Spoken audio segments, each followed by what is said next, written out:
کله چې الله فرمایي موږ د یو کلي د هلاکت اراده وکړو نو مالدار خلکو ته حکم وکړو د نافرمانۍ ففسقوا فيها مالدار خلک راولګيږي شراب او کباب او عيش او عشرت او مزه او چرچې او په هوټلونو کې ودونه او زناګانې دا شیان شروع کی نو الله بیا په دې خلکو باندې عذاب مسلط کی نو همیشه د پاره فسادونه چې کوي نارواوي چې کوي دا مالدار خلک چې پیسې ور سره پیدا شي ځان ور نورک شي او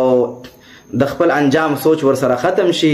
عاقبت اندیشي د زړه نه وایستل شي زه چې دا ګناهونه کوم دا فساد کوم اخر دا فساد به زما تر کومه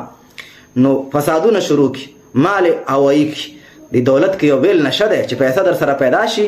نو دې کې بیا په انسان کې نشه پیدا کی چې بیا عیاشي اولنې کار چې پیسې دار سره کوي د ښځې لباس تنګ شي جعلي لباس شي